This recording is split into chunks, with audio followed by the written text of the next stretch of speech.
So today we're going to show you how to fit the wheel spacers that we sell at Rough Tracks. We only sell one type of spacer. It's a solid billet aluminium spacer, 30mm wide, and it fits pretty much all the Toyota stub patterns as well as most other Japanese vehicles as well, Mitsubishis, etc.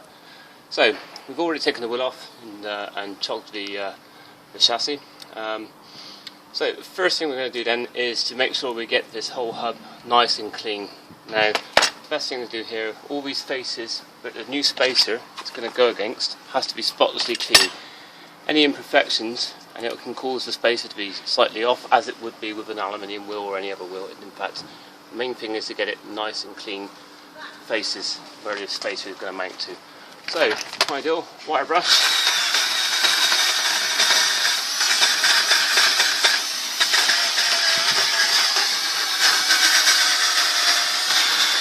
See all the material coming off.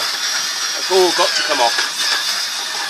It's vital we spend a bit of time at this stage getting it all nice and clean. And obviously we're just going to whip through this a little bit because it's just for the video purposes. And then you want to get inside behind the back of these studs as well, and with a wire brush or some emery cloth, whatever it is you need to do, but make sure you get it nice and clean everywhere around those mating faces. Bit of brake cleaner. Clean it all off. So as I said, we're just going to whip through this a little bit, but imagine that it's now spotlessly clean. Little bit of copper slip on the threads, not too much, just a little touch. Now, when your new spacer comes, you'll notice you have a series of 6 studs and 6 nuts.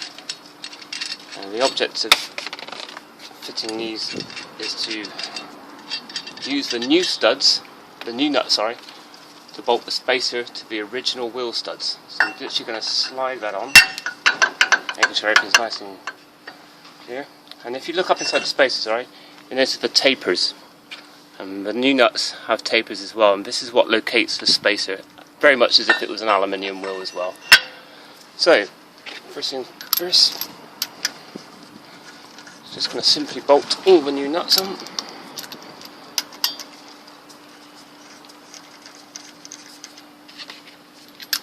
Making sure we've got a nice lot of thread on the new nuts. Obviously check at this stage you've got enough stud showing through, so you're getting a good purchase of the spacer onto the original studs. And this then is just very much a similar process as if you were bolting the wheel on. Never do one nut up too tightly in one go. Work your way around. I prefer to go in a triangular setup. Some people go opposites.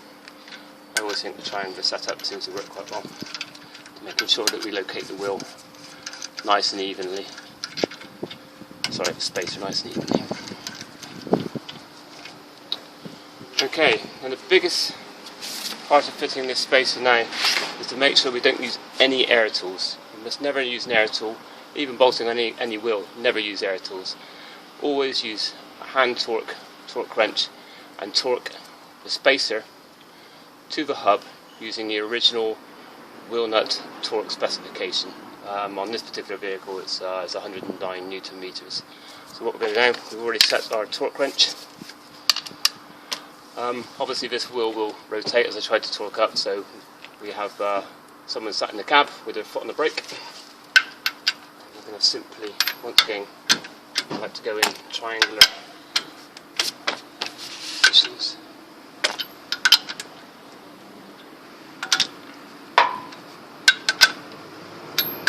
So we're just taking the whole spacer up nice and evenly, and never doing one up in one specific spot.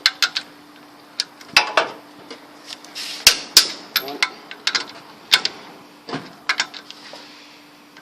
two, three. One, two, three. And I just prefer to go around once more, doing all 6 again. 1, 2, 3,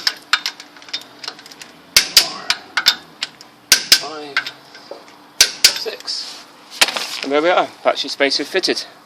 It's all nicely aligned against nice clean faces, and then all you're simply going to do now is bolt your wheel to these new 6 studs, and then use your original wheel nuts from your wheel bolting to the studs.